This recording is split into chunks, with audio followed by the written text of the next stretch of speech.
So first is premenstrual syndrome. What is premenstrual syndrome? आपने देखा होगा कई सारी लेडीज कई सारे मीन्स बहुत आते हैं कि मैम बहुत प्रॉब्लम है ये है तो what is that? It is a psycho neuro endocrine disorder of unknown etiology often noticed prior to menstruation. So किसको होता है, क्यों होता है, कैसे होता है वो हमें नहीं पता है, पर प्री मेंस्ट्रुअली डिफरेंट डिफरेंट टाइप्स के प्रॉब्लम होते हैं. किसी को लेग क्रैम्प्स होता है, किसी को ब्रेस्ट पेन होता है, किसी को बॉडी एक होता है, किसी को नोशिया होता है, किसी को वॉमिटिंग होता है, किसी को ट्रेमर होता है, किसी का स्लीप लॉस होता है. तो this all are symptoms is called premenstrual syndrome. Typical characteristics occurs just before the menstruation time. Means occurs 7 to 10 days before the menstruation. Please आप लोग सब अपना माइक्रोफोन म्यूट कर दीजिए, मुझे नहीं मजा आता है पढ़ाने में.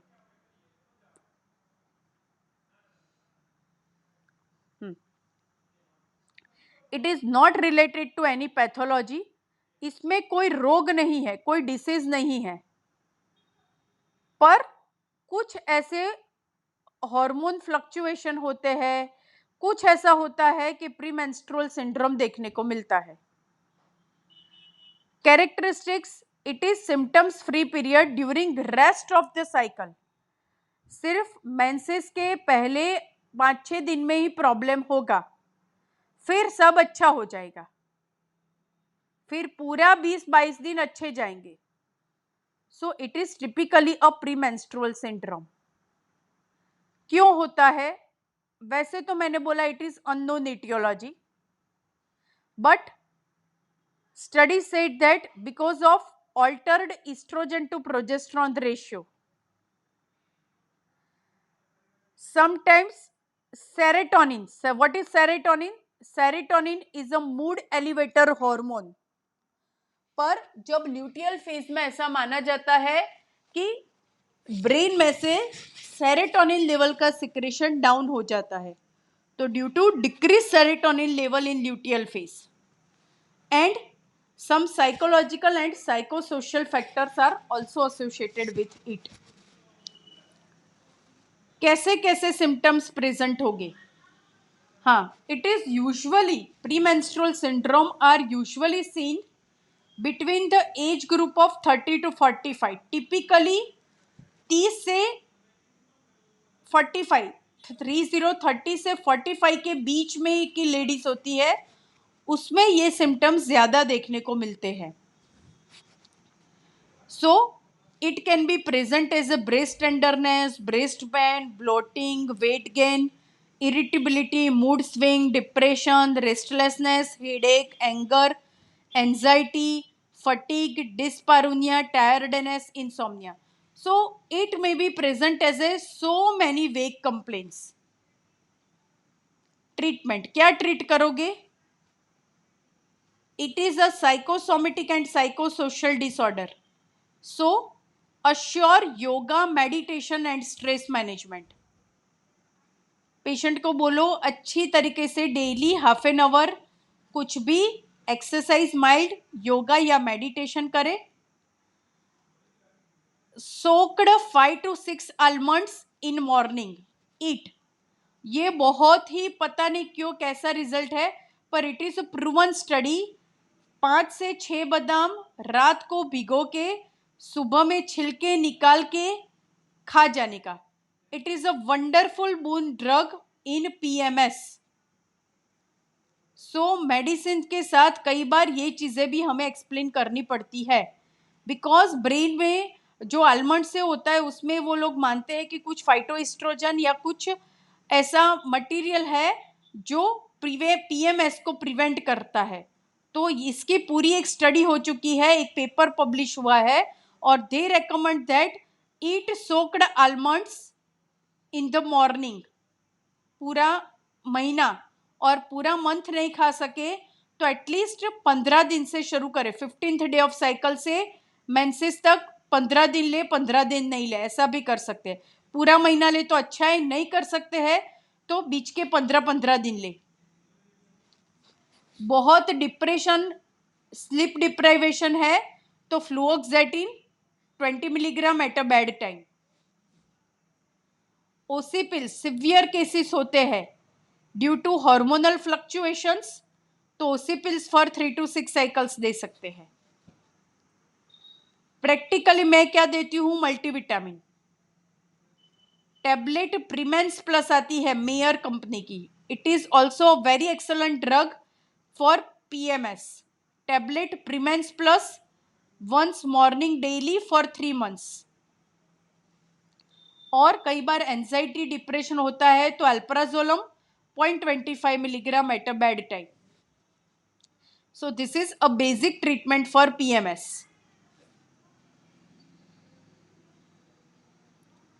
Now perimenopausal. हाँ बोलिए। या breast tenderness is very very common. हाँ, ब्रेस्ट टेंडरनेस इज, हाँ, तो it is a one kind of PMS. हाँ, it is a one kind of PMS, और उसको फाइब्रोसिस्टिक डिसीज ऑफ ब्रेस्ट भी आप बोल सकते हो। और it is due to oestrogen progesterone ratio की वजह से ऐसा होता है। तो ब्रेस्ट टेंडरनेस का अभी पीछे आएगा, पर मैं बोल देती हूँ उसमें कुछ नहीं करने का। आप पक्का रूल्ड आउट हो कि उसको कोई पैथोलॉजी नहीं है तो आप क्या दोगे, tablet Premens plus for 3 months along with tablet cabergoline 0.5 milligram weekly for 2 months।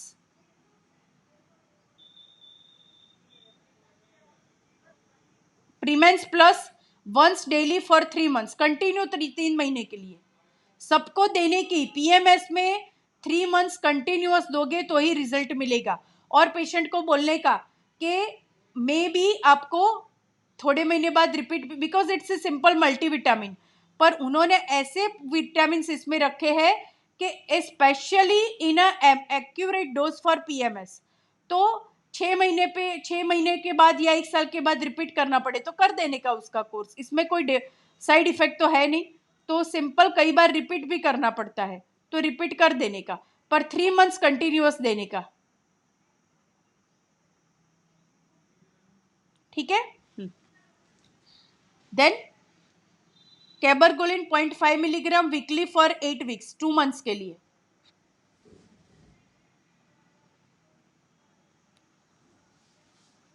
फिर पेरीमेनोपोजल। What is पेरीमेनोपोजल?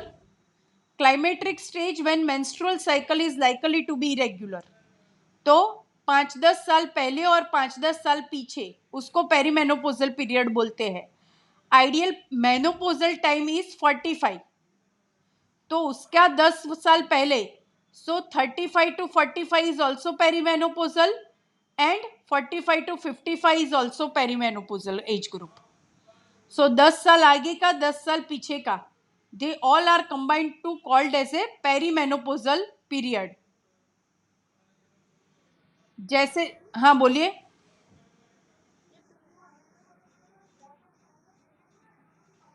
हाँ, दोनों ही, this all area is called perimenopausal. Menopause के अराउंड का time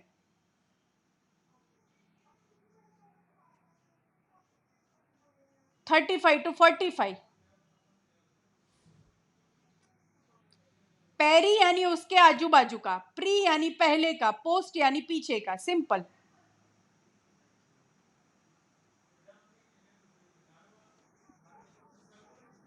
$45 that is pre menopausal.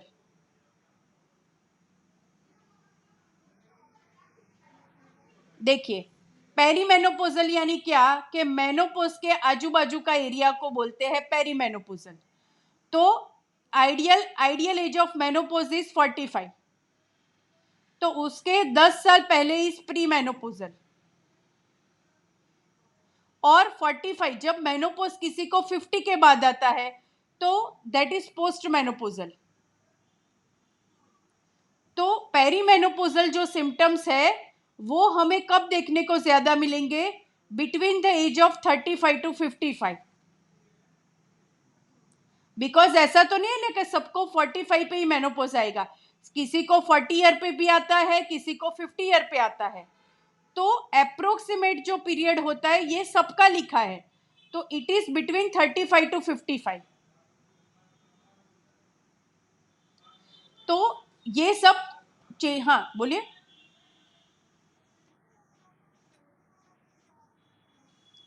पेरीमेनोपोजल same, but perimenopausal means all area, आगे पीछे का सब, और प्री यानी मेनोपोज के आगे का पीरियड।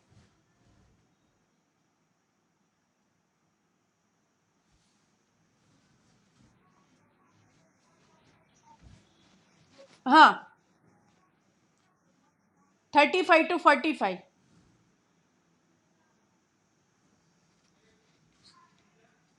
हार्मोनल चेंजेस पेरीमेनोपोजल में क्या होगा?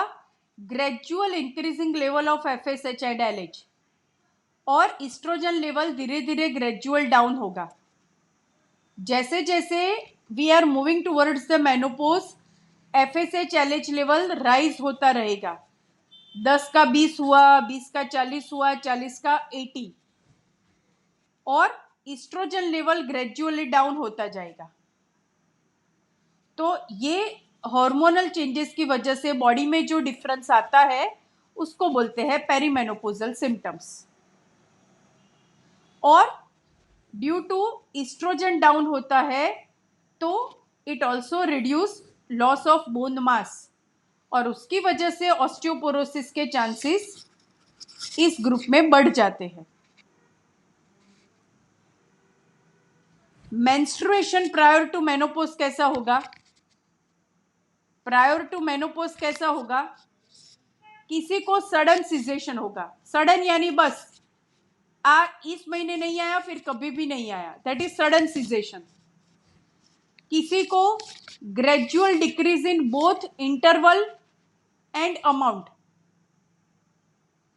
ग्रेजुअल डिक्रीज ड्यूरेशन होगा और अमाउंट भी कम होता जाएगा।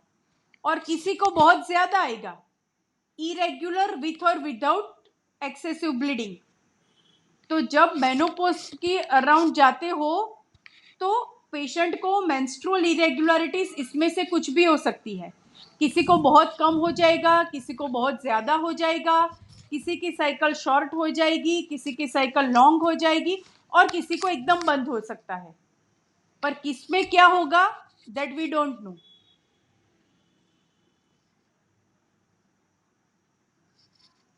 वो पेशेंट प्रेजेंट कैसे करेगी?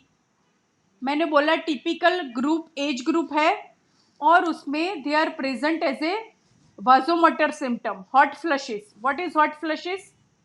एकदम ठंडी में भी एकदम गर्मी लगती है, रात को ऊँघ में से एकदम झपक के जाग जाना, कितनी भी ठंडी हो पर पसीना होना, डर लगना, रात को नींद नहीं आना, पल्पिटेशन होना। तो this all are symptoms of perimenopausal, means pre menopause में मोस्टली होता है और पोस्ट मेनोपोजल में भी होता है। So that is combined called perimenopausal. So hot flushes, palpit, हाँ बोलिए। इसको बोलते हैं पल्पिटेशन। जो हृदय धड़कता है ना, हार्ट धड़कता है, उसको पल्पिटेशन बोलते हैं। ऐसे क्या हम हिंदी में क्या बोलते हैं उसको, मुझे नहीं पता है। क्या क्या? हाँ हाँ हाँ हाँ, दैट इज कॉल्ड, हाँ दैट इज कॉल्ड, हाँ पल्पिटेशन। उसके उसको हृदय की धड़कन सुनाती है, उसको पल्पिटेशन बोलते हैं। So mostly patient are present with this symptoms. फिर दूसरा दूसरा इस्ट्रोजन डाउन हुआ तो डिसयूरिया, डिस्पैरुनिया, इस्ट्रोजन कम होने की वजह से वजाइनल ड्राइनेस होगी, तो more chances of vaginal infection and UTI are also associated with this. क्या करेंगे? Lifestyle modification here also, yoga, meditation and diet care. Calcium rich diet लेने को बोलो, calcium plus vitamin D supplementation, phytoestrogen isoflavone वाली medicine इस symptoms में देते हैं. Mostly I prefer tablet Femarelle. It is a natural isoflavone, स्विजेरा company की आती है. Once daily for as long as patient can take. 6 महीने, 12 महीने, 2 साल, 5 साल, उसको अच्छा लगता है तो. It having no side effects. It is a natural phytoestrogen. So ऐसा कोई भी सिम्टम्स होता है तो Femarelle works very gratefully. This is my personal experience of my clinic, private practice. So Fimaril is very useful in such a symptoms. So I always giving tablet Fimaril for this all symptoms, and mostly patient will recover. If not recover with this simple treatment, we need HRT, that is called hormone replacement therapy. But हाँ बोलिए. मैंने बोला ना, as long as patient can take. Severe है तो HRT, hormone replacement therapy. What is hormone replacement therapy? Oestrogen 25 दिन देने का और प्रोजेस्ट्रॉन 15 to 25 डे पे, ऐसे साइकिल बना के पेशेंट को देने का. But side effects are very very higher और risk are very very higher. Carcinoma और वो सब के चांसेस बढ़ जाते हैं if you are giving HRT therapy. तो आइडियली मैं बोलूँ तो कोई भी, इवन मैं भी पेशेंट को प्रिफर नहीं करूँगी. So mostly I prefer lifestyle modification, diet, vitamin supplementation and femarelle in menopause. बहुत सिवियर हो तभी हम HRT देते हैं, because HRT always increase the risk of breast carcinoma and endometrial carcinoma. So अगर आपको देना हो तो आप दे सकते हो, बट वेरी प्रिकॉशनली देना है. तो कैसे दोगे? Tablet estrogen estradiol 1 BD for 25 days and tablet medroxyprogesterone from day 15 to day 25 to relieve such severe symptoms.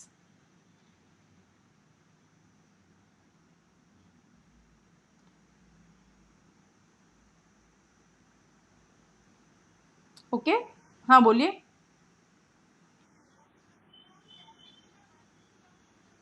25, हाँ 15 to 25 day.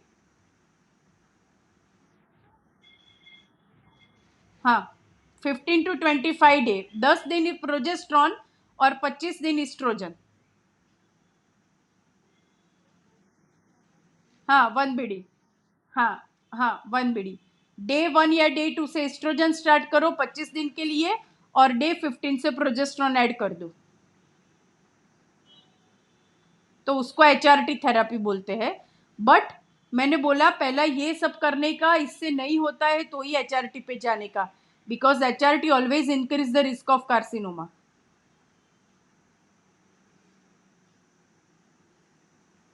Then mastalgia. It may be cyclical or non-cyclical. Breast mesalgia. What is breast mesalgia? Cyclical, as Dr. Meena said, menses के आने से पहले breast tenderness होता है, so that is called cyclical mastalgia. और कई बार नॉन साइक्लिकल, यानी साइकिल से कोई लेना देना नहीं है, बट सिंपल ब्रेस्ट में पेन रहता है, तो वो भी हो सकता है. That is also called mastalgia. Diagnosis कैसे करेंगे? पहले तो हिस्ट्री पूछेंगे. पेशेंट टिपिकली बोलेगा कि मेंसेस से पहले ही पेन होता है, बाद में मुझे नहीं होता है, अच्छा हो जाता है. हैवीनेस होता है, जैसे मेंसेस आता है पेन रिलीफ हो जाता है और ब्रेस्ट नॉर्मल आ जाता है. तो it is simple your hormonal phenomena. पर अगर पेशेंट की एज मोर देन 35 है तो ऑलवेज एडवाइज मेमोग्राफी, बिकॉज नहीं पता चलता है, सिंपल हिस्ट्री से भी नहीं पता चलता है. तो when age more than 35 patient comes to you for any breast disease, always and always prescribe mammography. Management NSAIDs. कई बार सिवियर पेन होता है तो सिंपल NSAIDs आइब्यूप्रोफेन दे दो, डाइक्लोफेनाक दे सकते हो, नेप्रोजन दे सकते हो, मेफेनेमिक एसिड दे सकते हो, कोई भी अच्छी वाली NSAIDs फॉर 5 डेज। और साइक्लिकल मेस्टैल्जिया में जो मैंने प्रीमेंस प्लस बोला था, यहाँ पे भी इट वर्क्स ब्यूटीफुली। सो इसमें हम प्रीमेंस प्लस 1 OD फॉर 3 मंथ्स के लिए हम देते हैं। और तो भी नहीं मिटे तो मैंने बोला cabergoline we can add, cabergoline 0.5 milligram once daily for 2 to 3 months के लिए।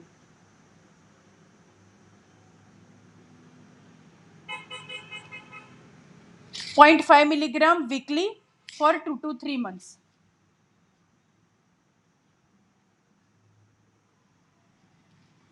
Same fibrocystic disease of breast usually in pre menopausal में देखने को मिलता है। Same dull aching aggravating pain prior to menses, पर आप एग्जामिन करते हो ना तो आपको भी लंप जैसा फील होता है। Ill defined local lump pre menstrually feel होता है, फिर अच्छा हो जाता है। मैमोग्राफी मस्ट कराने की, वो नॉर्मल आती है तो आप क्या दे सकते हो, NSAIDs। और यहाँ पे capsule vitamin E 400 milligram daily, capsule Evion. जहाँ पे पेशेंट को लंप लगता है ना, कई बार बोलते हैं कि ऐसे गांठे गांठे हो गई है, तो vitamin E 400 milligram daily for 1 to 2 months along with capgolin 0.5 milligram weekly for 2 to 3 months.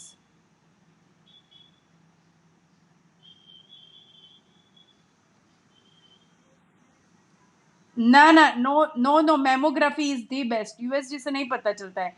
Minor lump होता है, माइनर डेवलपिंग होता है, तो USG से कभी नहीं पता चलता है। So always advise mammography, never advise USG।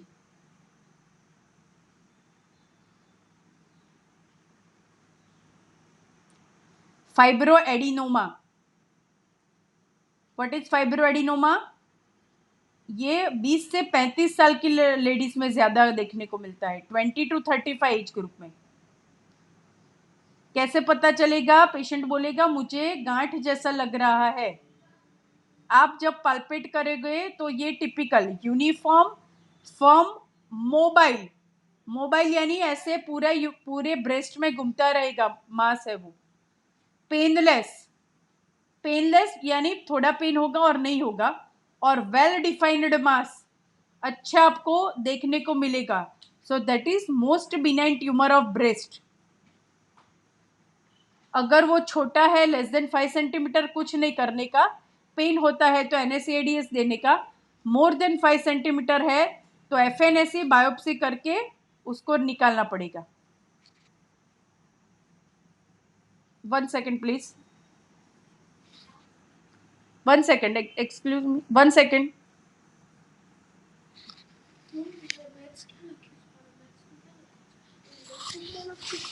મેં લખ્યું તો ખરા, તેમાં શું આપ્યું હતું? શેમાં લખ્યું? મેં ઓલી રકબુકમાં જ તને આપી દીધા. હા, તેમાં લખ્યું ને. નોલામાં તો મેં જોયું, મેં મારા લખ્યું તો પણ ક્યાં કોઈ નોટબુકમાં? મારી બુકમાં મેં નથી લખ્યું ને, મેં કશેક લખ્યું તો ખરા બેટા. શેમાં લખ્યું? તે મને શું આપ્યું હતું એમાં લખ્યું છે. તો મેં કશકમાં તો લખ્યું બેટા.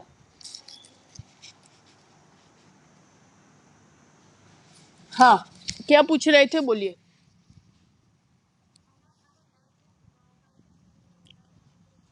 नहीं, कुछ नहीं करते उसमें।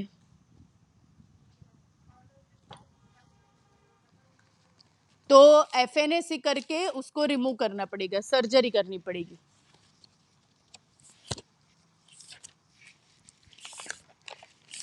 हाँ बोलिए।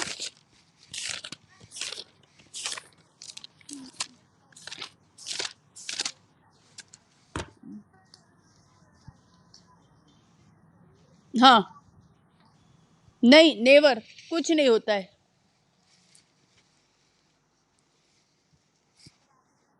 नहीं नहीं नहीं, अच्छे सर्जन ने किया होगा तो वो सब ग्लैंड्स को स्पेयर करके ही करेगा। नहीं होता है, कुछ नहीं होता है।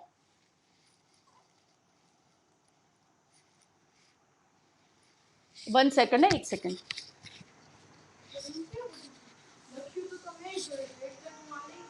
એમાં નથી લખ્યું જો, જેમાં આપણે ગુજરાતીમાં કંઈક બધું લખ્યું હતું ને, એક ગુજરાતીમાં બધું લખેલું હતું, એ ચોપડામાં હતું। હા હા બસ આમાં જ છે, પાક્કું આમાં જ લખેલું છે મેં. હા તો રહું બેટા. તો પણ વચ્ચે લખે તો થોડી કોઈ મળે. हाँ कोई पूछ रहा था कुछ. Hello hello. हाँ बोलिए.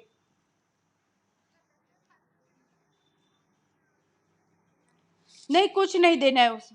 हाँ पेशेंट को रिमूव तो रिमूव कर देने का, क्योंकि इसमें कोई स्पेसिफिक मेडिसिन नहीं आती है कि फाइब्रोएडिनोमा इससे कम हो जाए.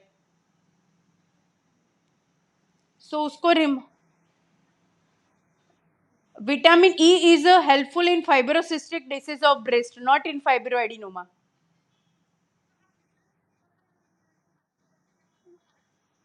हाँ देखिए. हाँ वही fibrocystic disease of breast is उसमें आपको लंप मिलेगा पर only before menses. After menses आप एग्जामिन करोगे तो नॉर्मल ब्रेस्ट मिलेगी.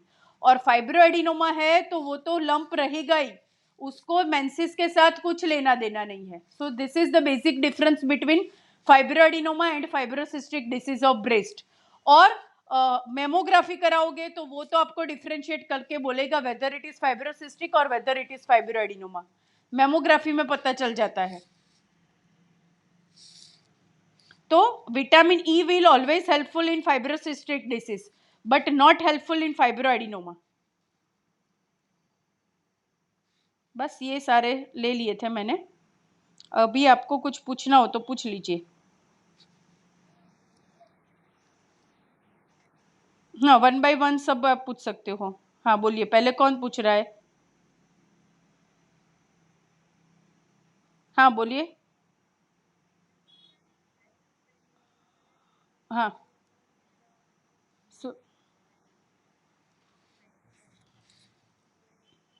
अच्छा ब्रेस्ट फीडिंग में है ना, कैटेगरी डी, कैटेगरी सी और कैटेगरी डी ड्रग नहीं दे सकते हैं. उसका लिस्ट बहुत लंबा है. पर मैं बड़ी बड़ी देखो, आप ऐसा हो तो गूगल में आप जाके देख सकते हो कि drugs contraindicated in breast feeding, तो पूरा लिस्ट आएगा.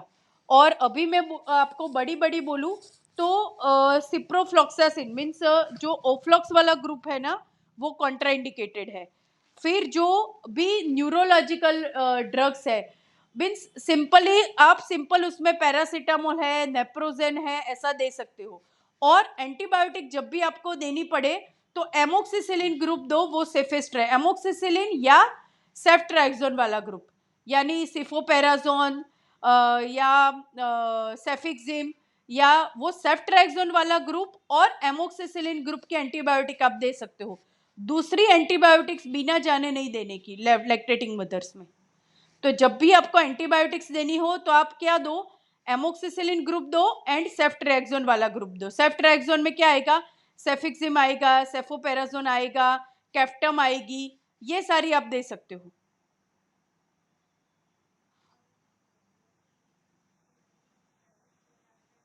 कहा. हम्म हम्म. हम्म. हाँ तो हाँ स्वेलिंग देखो, पहले तो आपको उसके स्टेजेस देखने पड़ेंगे कि whether it is a pure case of mastitis और it is just a sign of inflammation और it is a breast disease. आपको सब अलग अलग डिफ्रेंशिएट करना पड़ेगा कि किसका क्या है. तो अगर सिंपल अभी इन्फ्लामेशन शुरू हुआ है तो आप उसमें दे सकते हो. अगर ब्रेस्ट एब्सेस डेवलप हो गया तो ब्रेस्ट फीडिंग कॉन्ट्राइंडिकेटेड है. वरना वहां तक तो हम पेशेंट को ब्रेस्ट फीडिंग की एडवाइस करते हैं.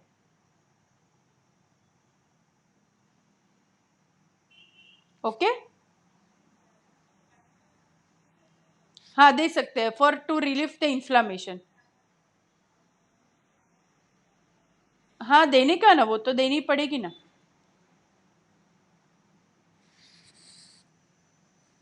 हाँ बोलिए. हाँ बोलिए. हम्म हम्म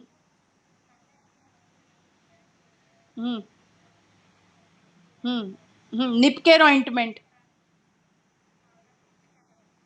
निपकेर ऑइंटमेंट आती है जॉनसन कंपनी की. निप केयर ऑइंटमेंट देते हैं।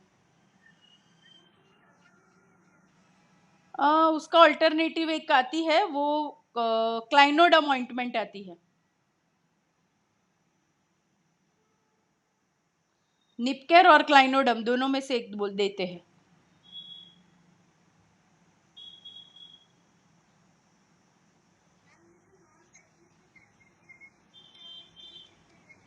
हाँ सेम। हाँ सेम सेम। हाँ same same same same same.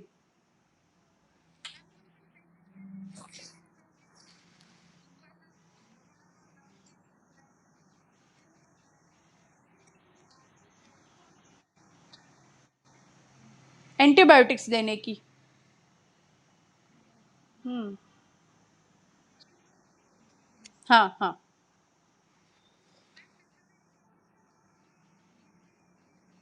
हम्म। दोनों दोनों उसकी एक्शन है, main is anti inflammatory, but blood flow में भी उसकी इफेक्ट है, पर माइनर।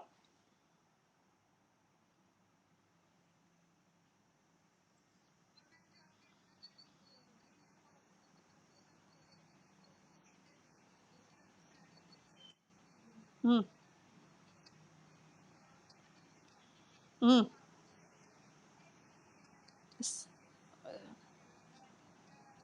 हाइपर हाइपरटेंशन में कॉन्ट्राइंडिकेटेड एचआरटी, तो उसमें कुछ नहीं करने का। हम्म। दे सकते हो डायबिटीज में दे सकते हो, एचआरटी में हाइपरटेंशन में कॉन्ट्राइंडिकेटेड।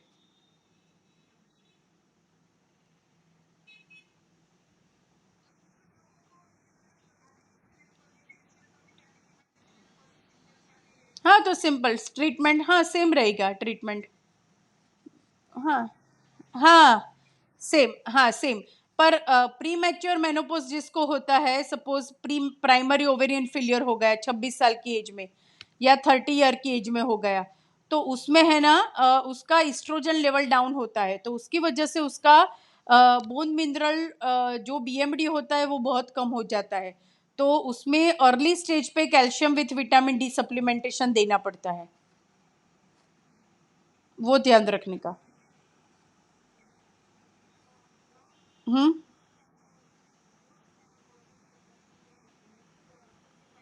हम्म। हम्म।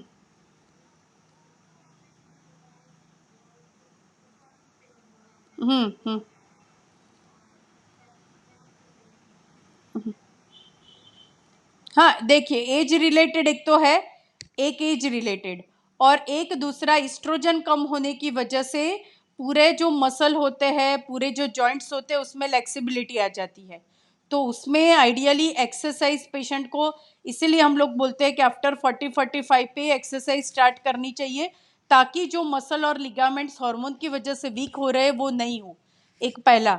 दूसरा कि कैल्शियम जो ओवरी होती है उसमें से कैल्शियम बनना बंद हो जाता है, तो फिर ऐसे केसेस में कैल्शियम और विटामिन डी सप्लीमेंटेशन देने का, और एक्सरसाइज, दूसरा कुछ नहीं कर सकते हैं।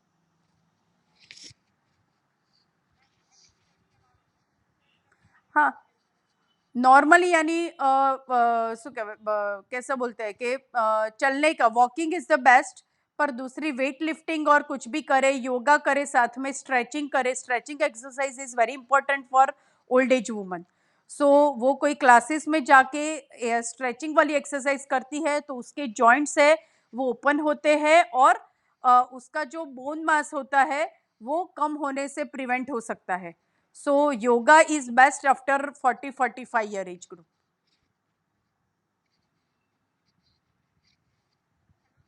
हाँ बोलिए।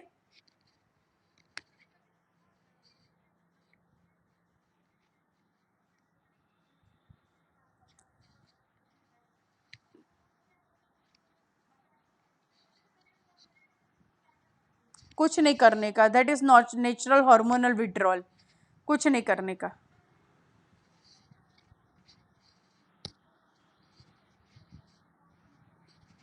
नहीं करने का। हाँ नहीं करना चाहिए, आइडियली नहीं करना चाहिए। अगर ऐसा कुछ हुआ, हाँ अगर ऐसा कुछ हुआ है तो एक आयुर्वेदिक प्रिपरेशन या कुछ आता है क्लाइनोडम, मैंने बोला ना ये निपकेयर की और में हमें कई बार ऐसे आता है, तो वो ऐसे एंटी इन्फ्लामेटरी, क्योंकि ऐसे छोटे बच्चे में तो हम कुछ नहीं दे सकते हैं, तो क्लाइनोडम ऑइंटमेंट देते हैं। और कभी इन्फेक्शन जैसा लगे, इन्फेक्शन यानी उन्होंने पूरे गंदे हाथ से उसको रब किया है तो इन्फेक्शन जैसा लगता है, तो फिर एंटीबायोटिक ऑइंटमेंट आपको टीबैक्ट ऑइंटमेंट या कुछ देना पड़ेगा, टीबैक्ट या नियोस्पोरिन ऑइंटमेंट।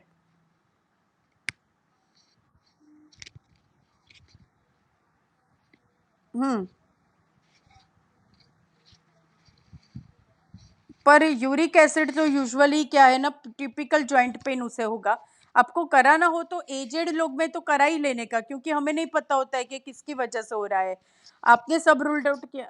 हाँ, अगर वो भी नॉर्मल है then you can give the calcium plus vitamin D supplementation, और साथ में मैंने बोला कि ऐसा एक्सरसाइज या कुछ एडवाइस करो, और अच्छा वाला एक मल्टीविटामिन दे दो। हाँ, कैल्शियम कार्बोनेट दे दो, जो भी आपको देना हो। सपोज उसको साथ में कुछ भी हो तो कैल्सिमेक्स फॉर्ट आती है टेबलेट, या शेल्काल आईएसओ आती है विथ आइसोफ्लेवन वाली, तो 1000 कैल्शियम कार्बोनेट डेली, और विटामिन डी वीकली जो आती है, क्या, हाँ कैल्सिरॉल सचेट आता है, तो वीकली फॉर 10 सचेट्स ऐसे देते हैं, फिर मंथ में एक बार देते हैं। हाँ, because it's higher than normal dose. So 60,000 IU आप दे रहे हो, तो weekly once weekly sachets for 10 weeks के लिए ऐसे देने का, फिर मंथली एक सचेट्स फॉर अनदर 10 मंथ्स के लिए। आइडियल विटामिन डी लॉस होता है, तो this is ideal treatment. Weekly weekly weekly for 10 weeks, और फिर मंथ में एक बार 10 मंथ्स के लिए।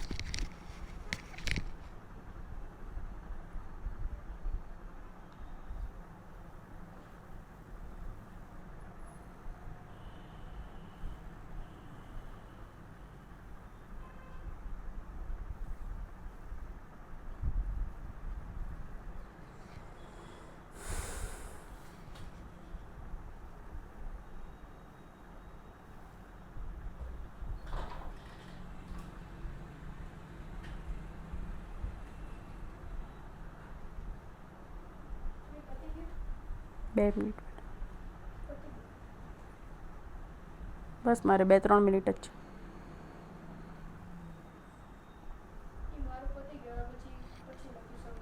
મેથ્સ થઈ ગયું, કેમિસ્ટ્રી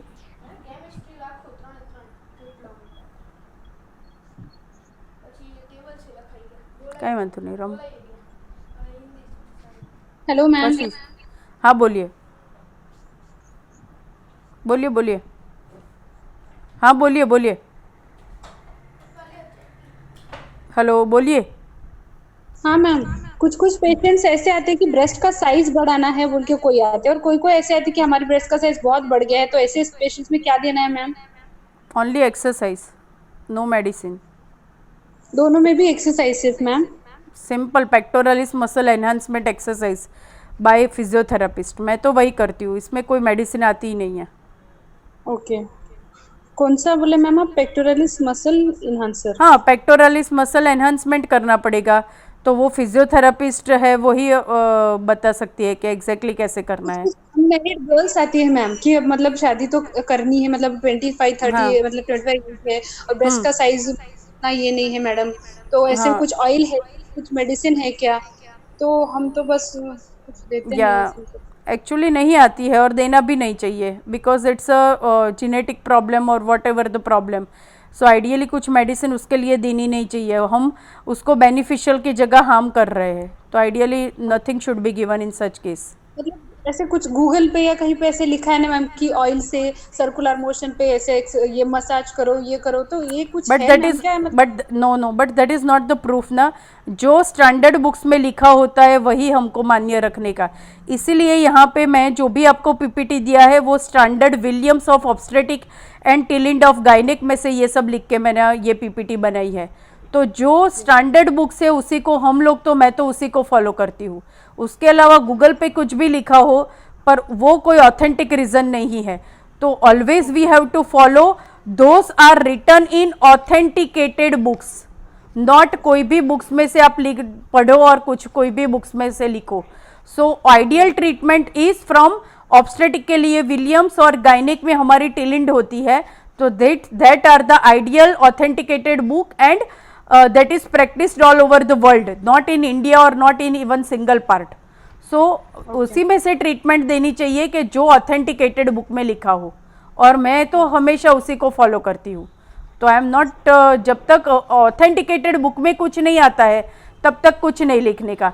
सपोज पीएमएस में सोक्ड आलमंड का मैंने बोला तो उसका पेपर प्रेजेंटेशन हुआ है अमेरिकन जर्नल में और वो पास हुआ है, इसलिए मैंने यहाँ पे लिखा। अगर मेरे पास कोई ऑथेंटिकेशन नहीं होता है तो मैं किसी को कभी कुछ नहीं बोलती हूँ। Without authentication no treatment should be given. On only verbal communication you can't give any treatment to any patient. Ma'am वो ह्यूज ब्रेस्ट का कुछ इंडिकेशन होता है या ऐसे ही वो हार्मोनल चेंजेस की वजह से वैसे हो जाते हैं? This is all because of hormonal changes and improper breast support. क्योंकि कई हमारे मिथ्स होते हैं कि प्रेगनेंसी में और पोस्ट डिलीवरी में अच्छी स्ट्रिप वाली ब्रा नहीं पहनते और वो सब नहीं पहनते हैं इनर वेयर, उसकी वजह से यूजुअली होता है। तो वो पहले से ही हमें पेशेंट को एक्सप्लेन करना होता है कि ऐसा नहीं होता है, तो उसी की वजह से ये सारे प्रॉब्लम्स होते हैं, मैंने देखा है मेरे प्रैक्टिस में। Okay ma'am. और जो मैम एक्सेसरी ब्रेस्ट एक्जिला में ऐसा स्वेलिंग जैसा रहता है, तो वो क्या बोलेंगे, उसका क्या रहता है? वो एक्सेसरी ब्रेस्ट मिल्क का कलेक्शन होता है, तो पेशेंट को बोलने का हर 2 महीने के पे हर 2 घंटे पे ब्रेस्ट मिल्क एक्सक्रीशन कर दे। वो कलेक्ट होते होते वहाँ पे एक्सिलरी में कलेक्ट होता रहता है, तो कई बार इट में टर्न इनटू द एब्सेस। तो ये नहीं चाहिए, तो आपको हर 2 घंटे पे ब्रेस्ट मिल्क एक्सक्रीट करना पड़ेगा।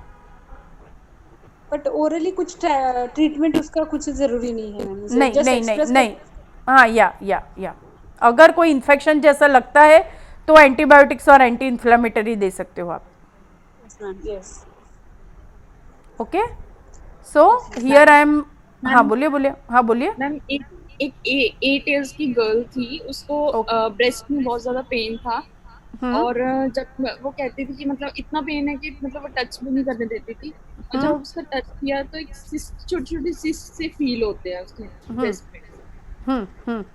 तो दैट इज यूजुअली क्या होता है ना, that is due to developmental changes की वजह से यूजुअली होता है।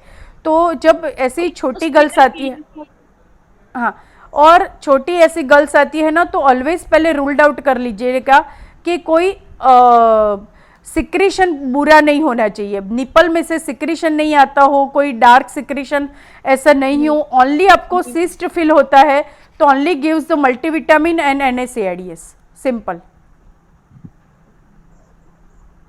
बिकॉज इट्स ड्यू टू आएगा तो क्या मीन्स रहेगा मैम कुछ? कार्सिनोमा तो हमेशा रूल्ड आउट करने का, हमेशा माइंड में रखने का। अगर डर्टी डिस्चार्ज आता है, ब्लड स्टेन डिस्चार्ज आता है, तो हमेशा कार्सिनोमा तो माइंड में, भले ही 8 ईयर की गर्ल हो, माइंड में तो रखना ही पड़ता है। Okay ma'am. मतलब सिक्रीशन नहीं आना चाहिए उसमें? सिक्रीशन यानी ब्लडी सिक्रीशन नहीं आना चाहिए। कई बार ऐसा मिल्की सिक्रेशन या वाटरी सिक्रेशन तो आता है ड्यू टू हार्मोनल चेंजेस, पर ब्लडी सिक्रेशन नहीं, कभी नहीं आना चाहिए। तो ये माइंड में रखने का, और ऐसा होता है तो you can give the multivitamin and anti inflammatory NSAIDs for 5 to 7 days के लिए दे दो, it will surely recover. Ma'am ये सेम थिंग रहता है लेकिन स्मॉल गर्ल्स में 8 या 9 इयर्स में, कि एक ही ब्रेस्ट पे थोड़ा सा एकदम आपको हार्ड लगे, उसकी मम्मी बहुत टेंशन के साथ आती है कि क्यों इतना हार्ड लगता है, एक ही ब्रेस्ट में लगता है। That is no, yeah, that all are developmental changes. कुछ नहीं होता है उसमें, that all are developmental changes. Ma'am एक 27 इयर्स की पेशेंट है, उसको फ्रीक्वेंसी ऑफ यूरिन बहुत ज्यादा है, और मतलब ड्रॉप से यूरिन मतलब आता रहता है उसको, और प्लानिंग भी करती है कंसीव करने के लिए। और कहती है कि आफ्टर मैच्योरेशन मुझे बर्निंग पेन होता है। उसका अपने, हाँ, यूरिन आरएम कराया? नहीं मैम, अभी नहीं। हाँ, तो पहले आप एक तो यूरिन आरएम करा लो, ठीक है। फिर एक 5 to 7 डेज का अच्छा वाला एंटीबायोटिक दे दो, मार्टीफर मैंने बोला, नाइट्रोफिरेंटोइन 1 BD फॉर 7 डेज के लिए दो। और ड्रॉप आता है, ऐसा करके आता है तो it is may be the over active bladder, तो साथ में ऑक्सीब्यूटिनिन या टॉल्टेरेडिन 1 BD फॉर 5 to 7 डेज।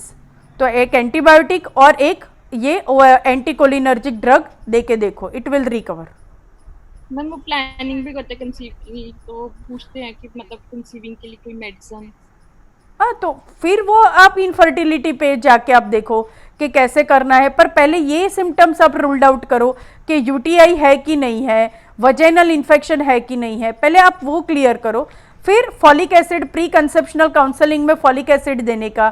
फिर डे 2 से आपको लगता है तो क्लोमिफेन या लेट्रोजोल से इंडक्शन कर सकते हो। और मैम जैसे किसी का पल्सल 25 to 30 है और उसका आरबीसी 10 to 8 है, मतलब वैसे हाँ, तो एंटीबायोटिक आप दो उसको अच्छी वाली, मैंने कल पूरी जो सिखाई लिस्ट आपको दिया, नाइट्रोफ्यूरेंटोइन दो या सिप्रोफ्लॉक्सासिन दो या नॉरफ्लॉक्स दो, पर दो तो मैंने कल भी बोला था give for 5 to 7 days, not for 2 to 3 days. अगर आरबीसी है तो माइक्रोस्कोपिक हिमेचूरिया है तो give along tranexamic acid 1 TDS for 5 days along with urinary alkaliser. पर सब treatment always give for 5 to 7 days, not for 2 to 3 days. और फिर एक हफ्ते के बाद फिर से यूरिन आरएम रिपीट कर लो, ठीक है। Hello ma'am. हाँ बोलिए मैम, वो इंजेक्शन डेपोप्रेवर और इंजेक्शन लुप्राइड डेपो, ये मतलब डिफरेंस क्या है और मैम कहाँ कहाँ यूज करने चाहिए मैम? आपने तो इनफर्टिलिटी का कोर्स पढ़ा है तो भी आप मुझे ये क्वेश्चन पूछ रहे हो, तो मैंने क्या सिखाया?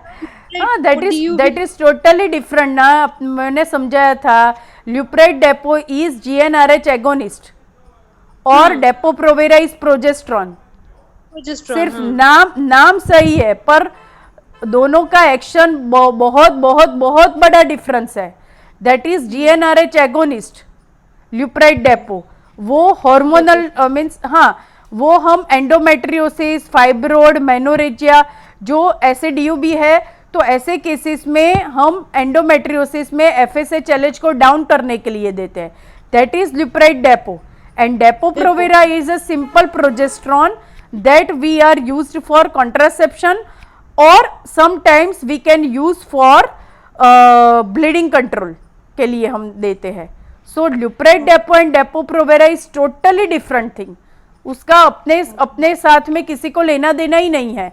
डेपो प्रोवेरा इंजेक्शन आता है 200 रुपये का, ल्यूप्राइड डेपो आता है 3000 का। अगर सपोज मैम DUB का पेशेंट है तो हम कैसे डिफरेंशिएट करेंगे, किसको डेपो प्रेवरा देना है या ल्यूप्राइड डेपो देना है? ल्यूप्राइड डेपो तो रूटीन देते ही नहीं है, मैंने बोला तो था। Lupride depot is only given in case of endometriosis और एडिनोमायोसिस और इन IVF। ल्यूप्राइड डेपो तो हम मेनोरेजिया के लिए कभी यूज ही नहीं करते हैं। Okay ma'am. We are only using, उसमें DUB में भी मैंने बताया था कि एडिनोमायोसिस है, एंडोमेट्रियोसिस साथ में है और ब्लीडिंग है तो आप ल्यूप्राइड डेपो दो। ल्यूप्राइड डेपो सिंपल DUB में कभी यूज नहीं करते हैं बिकॉज पहले तो इतना महंगा है और उसके साइड इफेक्ट्स बहुत है, तो वो नॉर्मली हम कभी भी यूज ल्यूप्राइड डेपो मेनोरेजिया और DUB में कभी यूज नहीं करते हैं। Okay ma'am. और मैम आप मतलब जैसे DUB 20 to 40 इयर्स का है, हाँ बोले, तो regular cycle with excessive bleeding है तो हम OC पिल्स देंगे, but irregular cycle with excessive bleeding है तो अपने मेड्रॉक्सीप्रोजेस्टेरोन देना है या तो डिकोस्टेन देना है या तो नॉर, हाँ या बराबर है। मेड्रॉक्सीप्रोजेस्टेरोन का डोज मतलब और क्या ये रहेगा मैम? 10 mg का 1 BD कितने दिन से स्टार्ट करना है मैम? देखिए उसमें मैंने 2 बताया था, either you can start from day 15 to day 25 और फ्रॉम डे 5 टू डे 25। तो जैसा कुछ प्रॉब्लम है उस हिसाब से आप दे सकते हो। अगर पेशेंट की शॉर्ट साइकिल है, 20वें दिन पे आ जाती है तो डे 15 से डे 25 दो, पर इरेग्युलर है, कुछ भी पता ही नहीं चलता है तो डे 5 से डे 25 दो आप।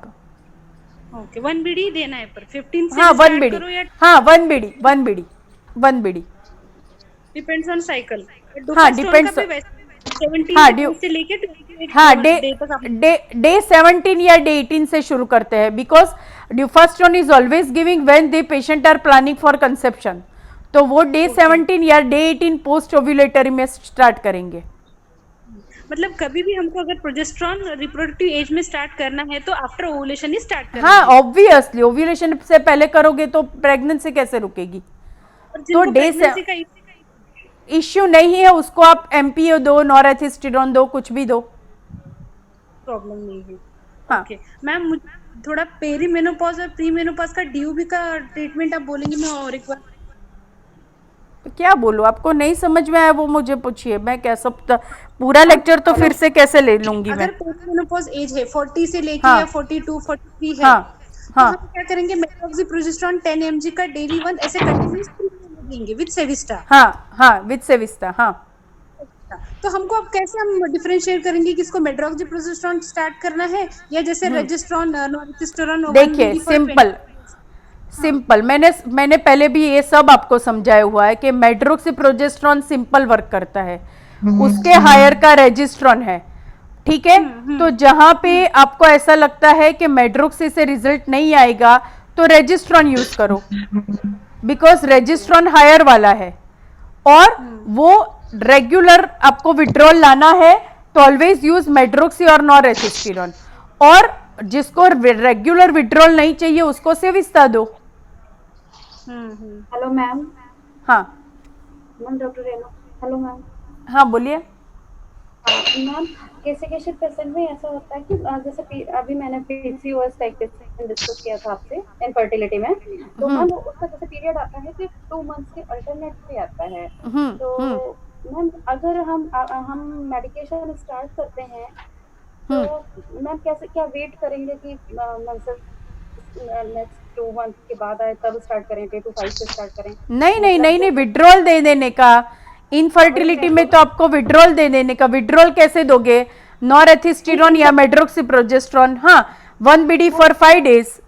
विड्रॉल आ जाए तो दूसरे दिन स्टार्ट कर दो। हाँ, यंग गर्ल्स है ना, अनमैरिड है, तो उसमें भी आप सिंपल नॉरेथिस्टेरोन 1 BD फॉर 5 days दो, विड्रॉल आए दूसरे दिन से सेप्रोटेरोन स्टार्ट कर दो। मैम, नॉरेथिस्टेरोन कितने mg? 1 BD 5 milligram 1 BD for 5 days। 5 days देखिए विड्रॉल लाएंगे, फिर उसके बाद हम ट्रीटमेंट स्टार्ट हाँ हाँ, सेप्रोटेरोन स्टार्ट कर दो। हाँ मैम, ओके मैम, ये पूछना था मैम, थैंक यू। हाँ, ओके मैम। हाँ, बोलिए। मैम, एक पेशेंट है, उसको इरेगुलर पीरियड्स हैं 6 मंथ से, जनरल वीकनेस है उसके, मतलब एक मंथ में 2 बार उसको पीरियड्स आ जाते हैं, जैसे 6 को आए, फिर उसके बाद 20 को आए।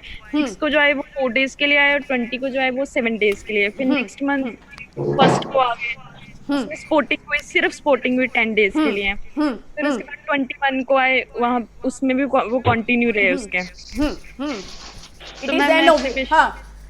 It is an ovulatory cycle. उसका एक बार डे टू एच करा लो, हार्मोनल पूरा चेक कर लो, और फिर ओसी पिल फॉर 6 months के लिए दे दो। ओसी पिल्स, ठीक है। That is the best treatment. ठीक है, आप सब अपना नाम है ना वो मुझे भेज देना, तो 1 या 2 दिन में सर्टिफिकेट आप सबको मिल जाएंगे। ठीक है, so good luck and good by two everyone. Okay madam.